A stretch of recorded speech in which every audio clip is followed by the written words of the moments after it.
It's kind of a funny story now, but at that time it wasn't. So, hi, I'm Raquel Batista. I am founder and the owner of Lighthouse Consulting. I am a lawyer. I went to law school, specialized in business law, asset management, investment funds.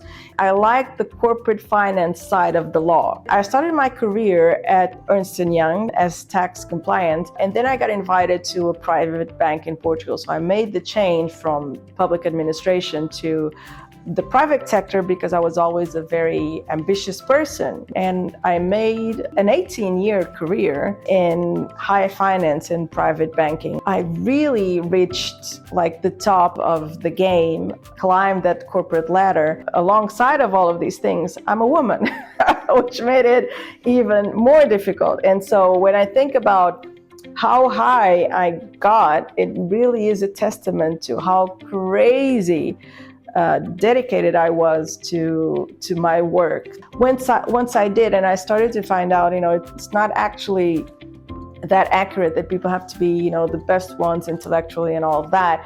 I started to feel disconnected. And so I think after COVID, I started to rethink a lot of things. And then I got pregnant with my third daughter at 44.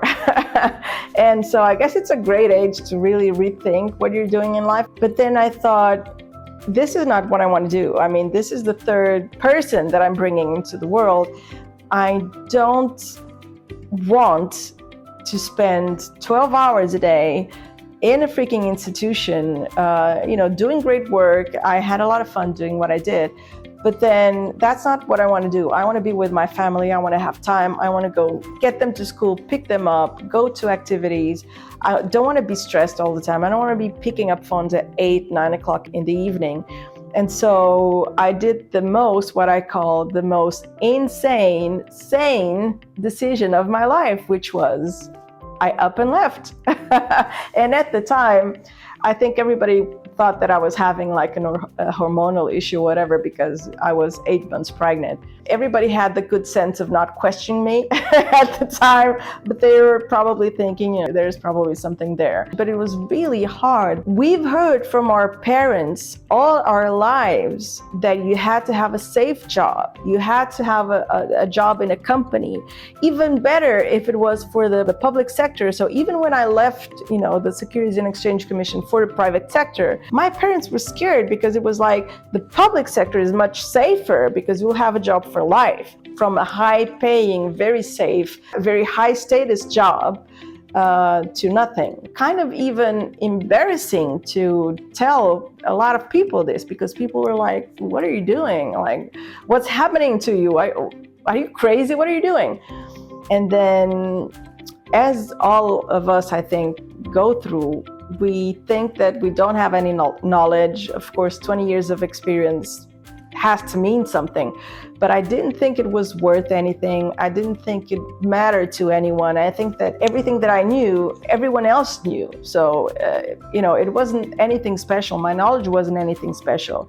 And I didn't know how to translate that into a new business. I think that's something that happens a lot. And so, thankfully, I was having lunch with a couple expat friends of ours that I really have to thank. I always try to thank them publicly. Thank Paul. We were having lunch. I was like, what am I going to do now with my life? I mean, I'm going to have to find like another corporate job or something, but what am I going to do? And they told me, you are sitting on a pile of gold because you have the legal knowledge, you have the financial knowledge. So two different worlds that, you can connect. And you have 20 years of experience dealing with business plans and companies and all of that. But you also don't have the language barrier. I'm very fluent. I'm Portuguese, by the way. Hi, Portuguese. A lot of people ask me that. Yes, I'm Portuguese. I don't have that language barrier. And when it comes to technical things, creating a company, business, contract, all of that, it's very important to not have the language barrier. So you have that. And I was like, you think so? You think I can do something out of this? And they were, absolutely. And 3 years later, I actually have a very successful business that, 4 years ago, if you told me that I would be here in this position today, I would call you insane. I will bet €1,000,000 that I didn't have on the fact that that was not going to happen. And a fun fact, actually, when I was in the bank a few years back, because I had a burnout, by the way, I was delivered a coach.